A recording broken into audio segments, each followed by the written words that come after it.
Welcome to the Filmistines, a double feature podcast. Join us as we unravel the interwoven experience of the continuous conversation of cinema. Take part in pairing movies with their cursed counterparts, movies that share DNA, or even pairing questionable duos by joining our Patreon at patreon.com/Filmistines. We offer tiers at the $1, $5, and $20 level, where the $5 tier will grant the ability to request films to further the discussion. So grab some popcorn, sit back, and get ready to join the 100-year conversation. This is the Filmistines, where movies are more than just entertainment. They're an experience. All around you. And welcome back to another episode of the Filmistines. Thank you guys for joining us today. Today I am joined by my locomotive friend, Lucy. Hello, everyone. Remember, you can join us every Monday and Friday with brand new episodes of the Filmistines on all of our free feeds, and every other Wednesday on patreon.com/Filmistines for Patreon exclusive episodes. Like our upcoming Aladdin episode, where we compare the original Disney Aladdin with the live-action Aladdin. Some of the recent episodes include Back to the Future, Forrest Gump, Trap, Memento, Insomnia, and The Prestige. Remember to leave nice comments, thoughts, and ideas on our Patreon as well. Come subscribe, come request a movie, please. Go rate us on Apple Podcasts, too. We appreciate all the support. Thank you guys very much. Are you stressed and filled with anxiety like I am? Maybe in a bit of pain from that car accident you had a few years ago? Well, the sponsor of today's episode, Hempville CBD, has us covered. They have the highest quality products created by chemists and doctors. Hempville carries everything from CBD to THC dispensary grade without those despicable dispensary prices. Order your Delta 8, 9 edibles and vapes along with the THCA flower and get free shipping when you spend $50 or more at HempvilleCBD.com. Check out the link in the description for more details. But today we will be talking about Bong Joon-ho's 2013 film, Snowpiercer, one of the great directors of today, maybe ever, probably ever. Way better than the old guys, right? I just want to start off by saying this is one of the most powerful experiences in film I've had. Every time I watch it, it's very moving, very hard movie to get through, very emotional. It makes me. I love the linearity of it. I love how it's shot. From left to right, constantly moving forward up the train. Obviously, all the different trains themselves, all the different cabs, or whatever they call them, carts. Not train, man. Compartments is what they say. Of course, it's truncated. It's supposed to be several hundred, like you'd even notice because of the intensity of the film. It's obviously deeply allegorical, deeply messagey. Tilda Swinton is once again amazing. I forget how much I like her until I see her again, and she's just wonderful. Probably because she plays so many different radical characters, so many different personalities, so many different looks. I forget it's Tilda, and so I'm like, oh yeah, Tilda's like arguably the greatest actor to ever live. I can't believe how good Chris Evans is. Not a big Captain America fan. I don't really know what else he does other than Johnny Storm, but he's wonderful in this film. The godlike treatment of Wilford is awesome. The small little jabs at America, because we know Bong Joon-ho loves making fun of American politics and American situations, like George Bush getting a shoe thrown at him. I'm very excited to talk about this movie with you. What did you think of Snowpiercer, my friend? This was a pretty good movie. Not at all what I was expecting, but I don't know what I was expecting. This is one of his more popular films. This definitely put him on the map in America. Yeah, so this is a movie you've at least heard of if you haven't watched it. And I, again, had no idea what this movie was going to be about. With a title like Snowpiercer, what could that even hint at? Yeah, we are literally piercing snow. Yeah. And although it was a pretty good movie, I liked what I saw on screen. I'm still trying to process my thoughts with this movie. It didn't make me feel any type of way, and I'm struggling with that. I enjoyed the plot. I enjoyed this revolution to get across the train. I enjoyed the twist and just how clever it got at some points. It's nice when you have a simple plot, but throw in some very clever points or thoughts. I very much like the dystopian tone he has throughout this film, from the really grimy darks to the brights and the cleanliness. Both feel very off. The score was great. And I'll agree with you, the performances are great. Kudos to Chris Evans and Tilda Swinton. But I have issues with her characters that I'm sure we'll talk about here in a second. Maybe I'm too uncomfortable. The pacing felt a little bit off, and I can't quite put my finger on it. I'm not sure if I felt like we moved too slow throughout the train, especially after the first half of the movie, when we lost a lot of the action sequences. And I very much enjoy how Bong Joon-ho's films tend to explore this injustice of the world. Okja being one of my favorite films, and recently watching Mother and Memories of Murder, he tends to have this not everything is what it seems feel to him. And he doesn't really take sides on any point.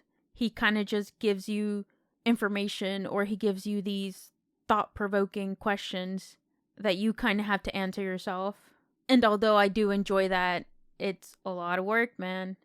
Because what is he trying to tell me in this film? What is he trying to say by not only putting us on a train, but having these different social classes and making this sort of microbiome? I'll do you a favor and cut straight to the chase. Perfect. So yes, we have this organized revolt, class revolt, wanting a better life, wanting some kind of maybe communal communism, lower C life of working together on the same page and just giving and taking in some kind of balanced way, ideally, right? It's a class problem, though, of course. A problem that we have instituted onto ourselves over many years versus this artificial, it's kind of built into the taxonomy of what I'm about to say, I guess, this Darwinian social selection of balance. There's almost this natural inclination to want to design a method of survival, right? The Earth has died as we know it, at the very least, right, in the film, and it facilitates this experiment, more or less. We all are all part of macro experiments, right, with living in different cultures and ecologies and economies. Sure. But we take this beautiful Darwinian approach of balance, which is, I would say, probably the major theme of the film, at least overtly. It's brought up in some form maybe every 15 minutes. Right, this need to maintain order. Maintain balance specifically, though. And we can't serve sushi every day. And there's something really beautiful captured in that, in how Wilford, goes about it, and recognizing that there is an inequality across us. And it's not fair, and it is a gamble. And challenging this kind of artificial order is built into the order, the equation of this situation, at the very least, with Wilford. But there is something deeply profound in this desire from Curtis and the tail of the train to want to so-called correct the order and injustice, and how natural I think that feeling is. And the great irony it really kind of exposes, that we're disrupting an even more natural, bigger equation of a completely unbiased economy of just living and lifestyle. Yeah, it's very well said. And I almost feel like the bigger experiment, the experiment CW7 to combat global warming, which is what caused everything to freeze over, was intentional. I almost got those vibes that Wilford was behind it. And I'm not sure when global warming was at its prime, in the sense of us actually talking about it and trying to contribute to the conversation. So with you talking about this balance that's needed and almost this deconstruction of segregation of classes makes me think that he's trying to say something about the bigger picture of the state of our world. And maybe these classes are not so social classes or maybe financial classes, but classes as in Americans or Hispanics, Koreans, whatever, needing to come together. But again, I don't remember when the prime was for this conversation. I mean, totally. And on that note, really, with the CW7 being caused by Wilford, I, also thought that they definitely angle it from that. And we're also very suspicious of corporations here in America. So I think that's a very natural conclusion to come to. And it incites this idea of Noah's Ark. I think we force this new world order in a Noah's Ark kind of fashion. Of course, we can't just bring 2 of every animal because that's retarded and wouldn't work. Yeah, what if you pick the 2 that can't breed? Like 2 mules. Yeah. And we also end on a similarly deeply biblical note where we get a boy and girl rising from the ashes like a phoenix.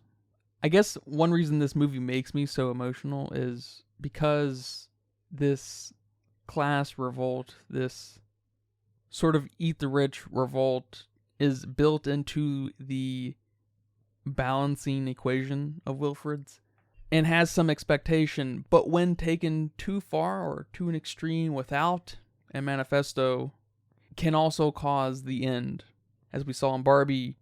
And I suppose on some note, the answer is a total destruction in some sort of rebuilding of the entire institution of the way we are.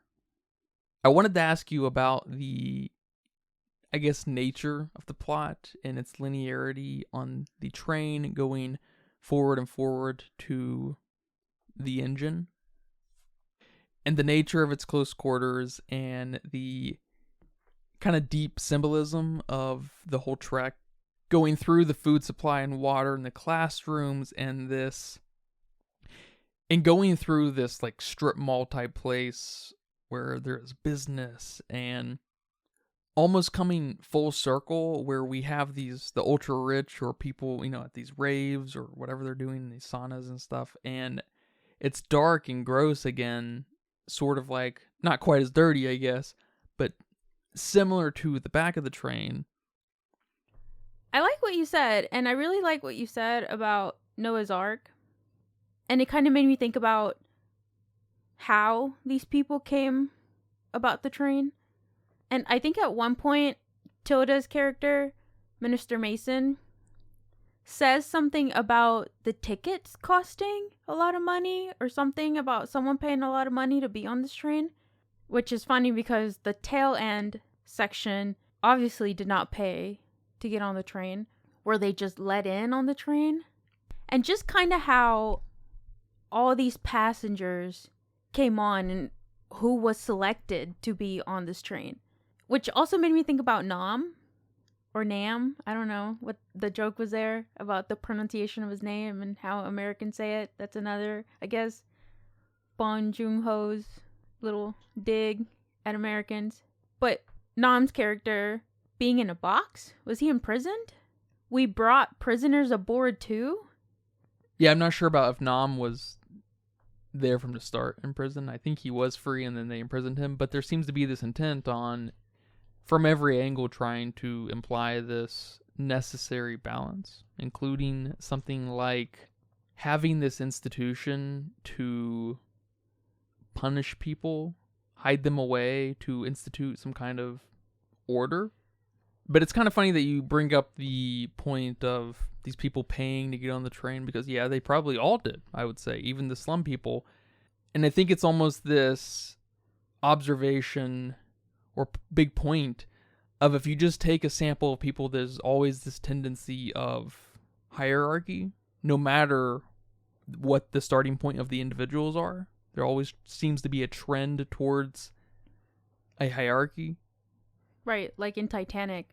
They all have tickets to board the ship, but you have the lower class passengers down there with Jack and the rich with Rose. But Exactly. they all fucking Yeah, died. excellent So. point. Yeah, they all died just like this. And as far as it being in a train, I'm not sure how I felt about that, both plot-wise and cinematography-wise. Plot-wise, it makes more sense to me.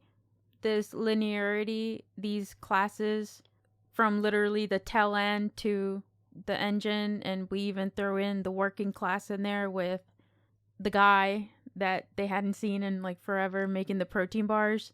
That was cool. And I guess you could even say we have chefs and teachers and these people working, not sure if they're getting paid or not sure how that works, but they're all in the middle.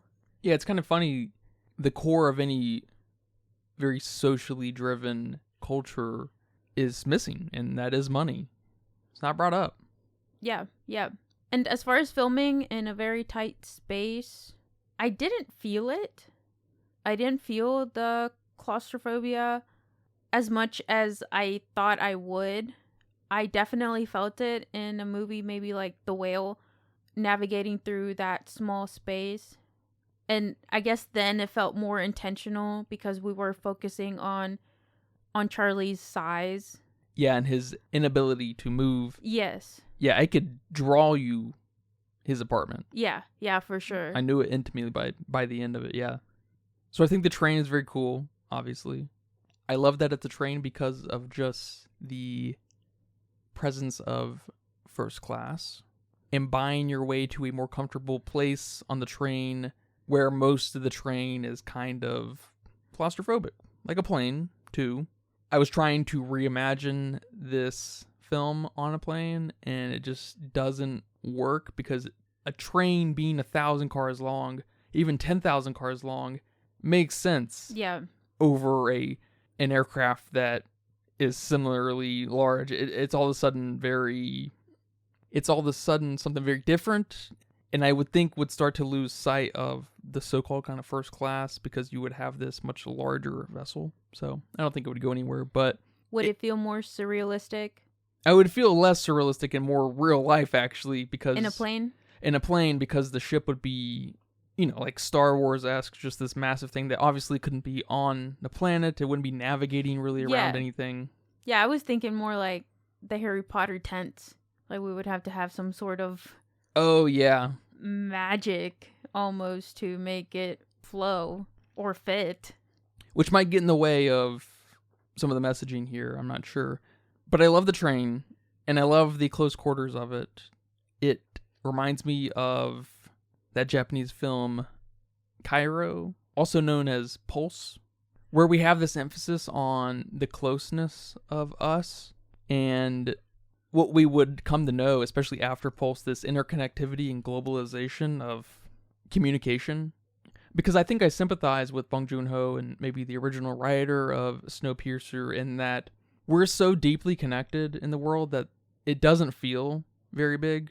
It feels like humans kind of do live on top of each other. And yeah, we kind of do within cities. We have these locales where millions of people live literally on top of each other in big-ass buildings and stuff, right? Yeah. And I kind of appreciate your acknowledgement of an arguably mundane excursion through some of the latter half of the movie when they're just moving through the upper middle class, more or less middle class and upper middle class. Because there is this kind of mundanity where you drive around and you operate in the world, you go to Target and whatever, and there's just all this commodity and all these services that just blend together. And I love that we saw that within the train. In the cart, kind of like the Harry Potter cart, where there was like these little cabs where each of them was their own business, like a dentist, like office space and IT department, and even like a almost deep state, like military thing that we went through. And it was almost this truncated kind of documentary of a hyper Western modern world. And it just makes so much sense, I think, to see that in a train where there's always kind of another first class, especially in such a large train, right? Of course, our characters are literally not on the train like that long, not many generations, right? They're there for basically one generation. Like 20 years, right? Yeah. I mean, that's crazy to be on a train, of course, Yeah. but in the grand scheme of like living, that's nothing. That's nothing. But it is probably enough time where people at certain parts in the train don't know how long the train is, and they think they're closer to so-called first class or in first class when they're not really in first class than they think they are, kind of thing. And of course, we see that in real life where people believe they're bougier than they really are, and that's cool and all. But then we get to Wilford's cart, and it's radically different than the rest, even in this lineage of what society is truncated onto a train. We get this like very empty, divine-like space. Doesn't have a bed. You know, there's no TV or entertainment type things. It's very empty, very lonely. Yeah, these commodities of life Are not here with Wilford. Yeah, if it were my room, I'd definitely have it decked out with pop figures and a TV as big as the room, you know. And it's deeply sad to see Wilford in that space, I think. Almost acting as a balance in the suffering of having to live on top of each other. This person, in a similar way, must suffer by being completely isolated, and to the point where he is worshipped, which I think is another funny jab with the kids singing a Wilford anthem, much like the Pledge of Allegiance at American schools. Yeah, that's probably my favorite sequence that I'd like to go back to. But there's something deeply sad in Curtis coming to the realization that Wilford is almost a necessary evil in some lens, and that he is also a necessary evil and doesn't know how to deal with that, obviously, and it ends so quickly afterwards that there's no time for even the audience to deal with it. But Curtis wanted Wilford to be a villain when he really wasn't, and what little manifesto Curtis had in his head, if any at all, was completely thrown upside down, because it's almost like Curtis came to face with God and couldn't really perceive that a balance is an inevitability. It's like the ultimate natural trend of just life, ecology, and the universe. Right. It just got shown to us in the sushi sequence. That's when it was explicitly said to not only us, but Curtis. So it's like he already had that in his mind, and then Wilford re-saying it almost hits you like, damn, okay, like, yeah. Yo, totally. And even before that, where I think it's Tilda Swinton's character says something about 74% of them need to die to maintain the balance of things. Yeah. And that kind of comes full circle, and it's like, man, I ruined us, kind of thing. Curtis is responsible even before the train explodes, crashes because of the drugs, the flammable drugs, the explosive drugs. Curtis comes to a realization that he's responsible of this now slow death of the human race. And there's no doubt something deeply amazing about that all. Bong Joon-ho, man, he's on something else. But yeah, the classroom scene. The classroom scene was probably one of my favorites. The classroom entire sequence was probably one of my favorite parts of the movie. It's probably the most jarring section, yeah. Because of the kids, because of the teacher, and the teacher being pregnant and then getting killed is just so jarring, so bizarre almost. Like, I shouldn't be seeing this on screen. But I especially love the dialogue from some of the kids. I like the little girl that said all the tail sectioners were lazy dogs that slept all day in their own shit. And it's just like some middle school rumor spreading stuff, and it was just so funny, but also kind of sad, because they probably did sleep close to some kind of shit. And we saw how claustrophobic their section was, at least. How dirty it was, how you couldn't even tell what was what Was that someone's bed? Was that someone's bathroom? I mean, it's just crazy. But it coming from this, 8-year-old, 10-year-old little girl. I don't know. It's just, I mean, there's no other way to put it besides bizarre and crazy. And these little kids making a little W with their hands for Wilford, but also for winning. I don't know. That's how I took it. Is probably the most dystopian aspect of the movie. Everything with these kids. Especially that little, onboarding video we saw. That was awesome, by the way. I love when movies include these in-world productions. It's awesome. It just takes your movie to a whole nother level. I love it. I love this entire section. Especially when they asked if they've seen the little boys, and that kid was like, yeah, I saw them walk through there and then through that other door. Like, just how naive and stupid kids are, but also how honest and truthful they can be. The inclusion of these kids in this movie is super intentional. I mean, of course, they are that generation that doesn't know where they are on the train. They're going through these propagandistic procedures, probably not designed by Wilford. Probably designed by these people who fear Wilford and want to maintain the lifestyle that they're in. Yeah, I could definitely see, Minister Mason making these videos. Yeah. And it's kind of funny because this section of the film is also one of the more hopeful sections, because there's this focus on education and actual education and actually doing stuff. Of course, we see that in some form when there's actual business practice happening through a couple of these carts, but yeah, it's definitely a great example of showing you the power of education and how these tools can be used for construction and destruction, or good and evil. Definitely.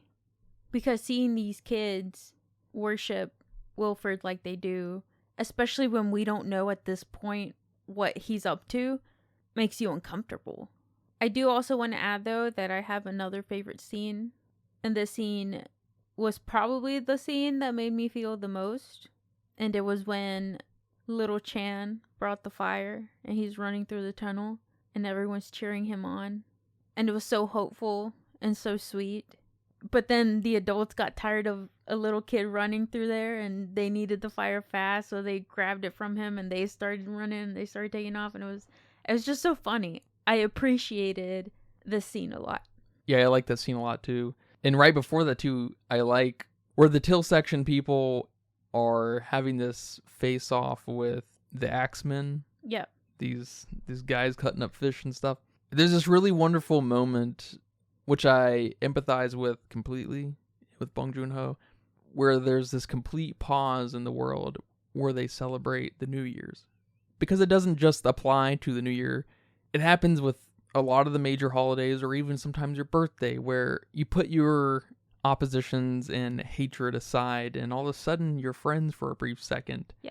In celebration, and there's just this supposedly fun thing to do that I'll never do again type attitude that's deeply disturbing. And if I had to guess, is another deeply Western thing that Bong Joon-ho is fascinated by. Right. I imagine in other cultures that are more prone to have these extended families living with them and not immediately turning 18 and living on your own, going to college, and you might not go back to your parents' house. And parents aren't living with the older generations. They are putting them in homes or having living nurses taking care of them, where it's a bizarre situation to be at odds with a family member in the first place. And I was kind of thinking also where I can see a world where the U.S. is at war with Great Britain, and we're these two deeply Western societies, and the New Year rolls over and the war is paused for 24 hours kind of thing. It's that's cool and all, I guess. I could definitely see that. But the trivial nature of that is just so insane, I guess. Yeah, he definitely does a great job at not only having these disturbing circumstances, like with the kids, like with everyone taking a pause to celebrate New Year's, but he uses that in his color too. Like having that yellow jacket lady coming into the tail sectioner side and having that contrast in color, or vice versa, having the tail sectioners over there with the fancy people when they're all dirty and grimy and stuff. He has this entire visual language in the movie to make you feel disturbed at all times. Which the yellow jacket lady was probably my least favorite character. Not that we were exposed to her a lot, but she was just weird. Especially when she licked the blood after I think someone threw a shoe at her or someone threw something at her. Yeah. And she was bleeding and she licked it, and that was just bizarre. I thought that would come back later, but it didn't. Unless it did and I missed it. Because he has some really interesting characters in this film, and no matter how small their role is, they still play a large part. Because I love the guy who's sketching everybody and sort of documenting these moments that I don't understand her character. Yeah, the first thing that popped in my head with her licking the blood or whatever was Dune, where they don't let like liquids go to waste. I was like, oh man, I guess I get that. I might eat my blood too, for a short supply of stuff. That's true. Or in perfect supply of stuff, I should say. Maybe not yet. It's a balance. Or is she just there to kind of build this Wilford's a bad guy angle we're trying to give the audience to have that plot twist? No, totally. She's definitely the only kind of bad henchman outside of the guy who's chasing Curtis and them. He's kind of this rogue KGB guy on the prowl. You know, he's probably the weakest part of the film for me. I even forgot about him, so Yeah. you might be right.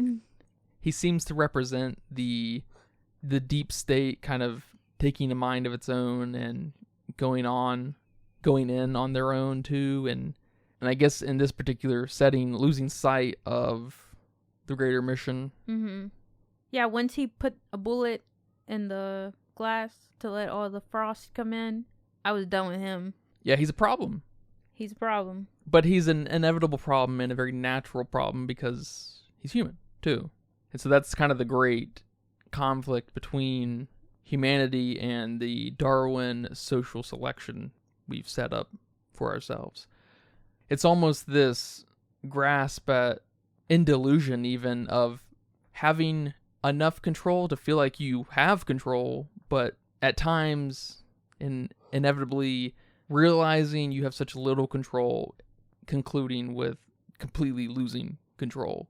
And as far as Tilda Swinton's character, I couldn't tell it was her at first. Or maybe I couldn't place her. I was like, hey, that character is like that character in Okja and Problemista. And then it hit me. I'm like, oh wait, is that her? And it was. And I still don't know how I feel about her type of character. Because she's also the witch in Narnia, right? The ice queen lady. Yeah, I is that her breakout role? I don't really know either, but she is the snow witch, ice witch, yeah, whatever she is in that. And she's got this weirdness to her. Because she's also in that Netflix movie, The Killer, directed by David Fincher. And she has very similar vibes. And it unsettles me. And I'm not sure if I like it. It's almost on the verge of cringe for me. Or this surrealistic character that just would no way be a person in real life. So I'm not sure how I feel about her and the character she plays. Yeah, she's in all kinds of things. I don't know if it's like more of a recent thing where she's just been really attractive for these more artsy-fartsy directors. She's got this weird look physically. She's a great actor. You know, she draws these things out in people. She's making you feel weird. That's a good sign. I don't know about that. She's got this really cool thing where she likes to change herself. I can't gush over that enough. I wish more people were interested in things like that. I guess you got to work with the right directors and whatnot for that. True. But you'll come around to her Not if she keeps playing these characters, and I'm like, I don't know about you. Yeah, I'm definitely not questioning her talent. She's obviously talented, but she plays some crazy characters. I wanted to point out some of the editing. We had some weird transitions where we kind of faded in and out, and it felt like some early 2000s transitions. And they felt kind of off to me, but we have these crazy zooming in shots to create this crazy tension, especially when we're fighting, and I love them. We also have this scene where Curtis is hitting the camera with his axe. Again, I love to bring those up because I never know how I feel about them. It's similar to The Revenant, where I think we have some blood splatter, or the bear is sniffing in the camera, just things like that where we're interacting with the camera. And it's sort of like a fourth wall break, but not really. Not like Deadpool does it. I love it when Deadpool does it. And maybe I need to watch some more of these to truly know how I feel, but they always turn me off and kind of take me out of the movie. Yeah, it's kind of funny to say that because I don't take it as a fourth wall break at all. Like the bear thing, and the bear thing's funny.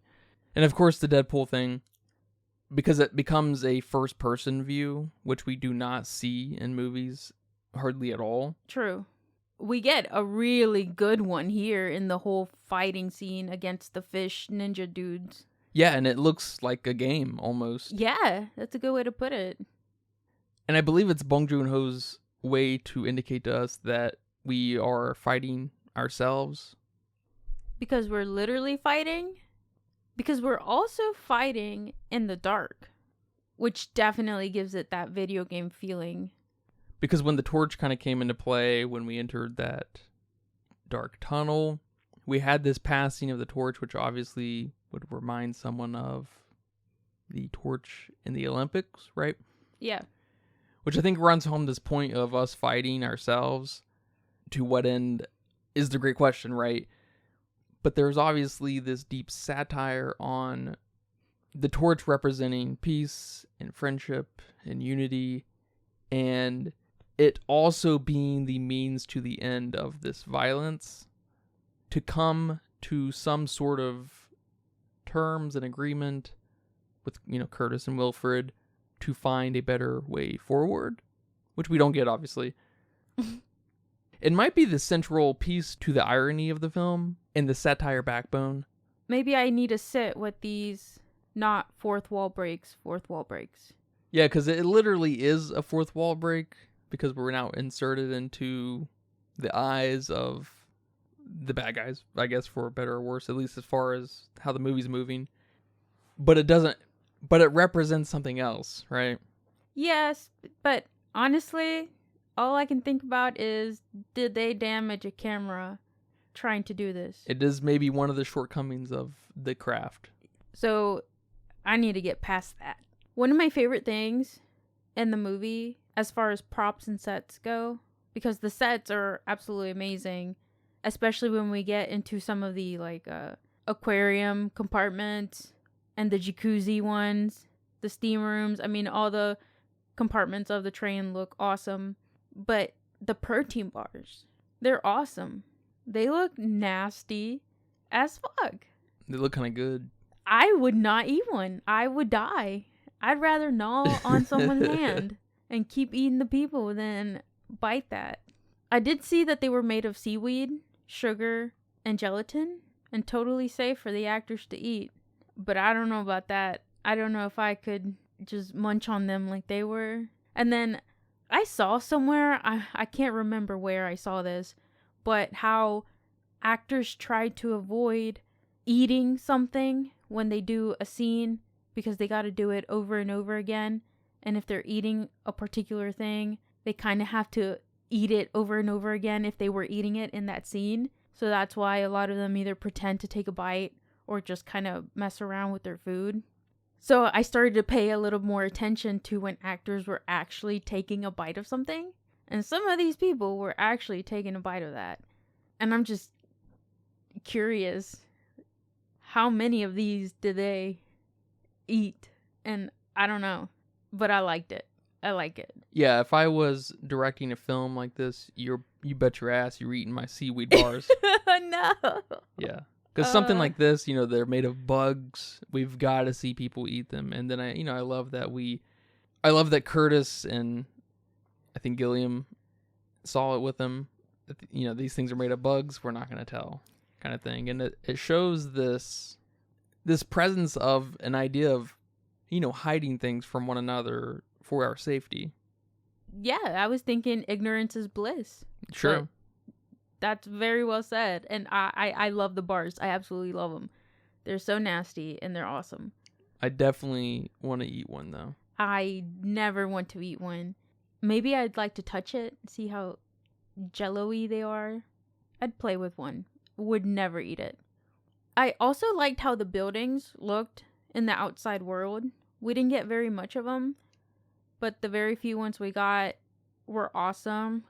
It gave me a similar feeling to seeing all the buildings that we saw in The Last of Us, or pretty much any apocalyptic movie, but in ice form.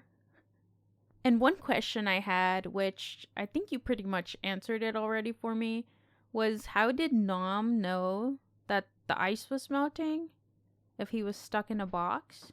But I guess we don't know how long he'd been locked up. And to your point, you don't think he was brought in as a prisoner. You think he was imprisoned during some duration. Yeah, because we also know that his daughter was born on the train, so... True. But he helped with some of the electric stuff on the train, at least. And managing the door security system, I don't know. So it would seem like he was maybe part of the first classers more than the tail enders. Well, that's exactly right. And he wasn't. And it just goes to show you how essential just regular people are for maintaining such an elaborate order. Was the ending of the film hopeful to you? With the sighting of the polar bear and the fact that they didn't immediately freeze were good signs. But do these two individuals actually have a chance of survival? Yeah, a lot like the rest of the movie, we can't really take things at face value because none of this would work. No, two people, the two last people in Adam and Eve type situation would not be sufficient to repopulate the earth, obviously. And they better hope that polar bear doesn't come down and get him because he's probably hungry. Yes, that's what I thought, exactly. God knows polar bears don't have enough food, where they're at, so the presence of a polar bear is pretty significant, though, in that it's a dying species in our world, very quickly losing its habitat. But it indicates this resilience, this trend to just life and live, and maybe going as far as some designs being better than others, and maybe even having this biblical charged angle of giving life one more chance. Maybe, of course, literally that would have been it. No, I like that. It's almost like you're saying that the experiment worked. Because global warming is taking down the polar bears, the CW7 experiment brought them back or kept them from dying. And which, if Wilford was the reason behind the CW7 so-called catastrophe, maybe he's the hero. Yeah, I don't know about that, but yeah, that would make sense. And maybe he is, so-called God giving us that second chance, waiting for the right individuals who are capable of starting a new way forward. Because, mind you, these two individuals are also trained babies. They're not savvy on the corruption before the CW7 catastrophe. Right. And look at CW7 for a second. CW, Curtis, Wilford. I don't know what the 7 stands for, but I think that's very intentional. Seventh revolution? I don't know. How many revolutions were there? Yeah, they didn't say exactly, did they? No, I like that. And I agree with you. These two lack the knowledge of the old world. Whether that be good or bad, it's a fresh start. But they also lack the knowledge to have any sustainability in the snow. Yeah, well, we can't look too far into that. That's Yeah. because if you deconstruct the literacy, we got to start from the tail section. It's where are they getting the bugs? How in the world is this train soaking up all this water? The water, all these people, where the fish come in? How are they? Well, they brought the fish, and bugs reproduce like crazy. Yeah, maybe they're reproducing the bugs just like they do the fish. They're finding some kind of sustainable balance in that. Where's all the poop going? I don't know. I mean... That's true. Every time they flush, is the toilet cold? No one's flushing, I promise you here. Yeah, the right question is, what do they represent? Why the polar bear? Why the two kids? Because, is it hopeful? What is hope? Hope is a pattern to indicate meaning to move forward in some positive direction. All right, man. Well, thank you for watching this movie and talking about it here today. You're welcome. Thank you for making me watch this. You're welcome. You are cultured. A little bit more cultured every day. Do you have a budget guess for me? This was a little hard. They're all a little hard. Unless it's horror. That's easy. Something tells me this man knows how to spend money.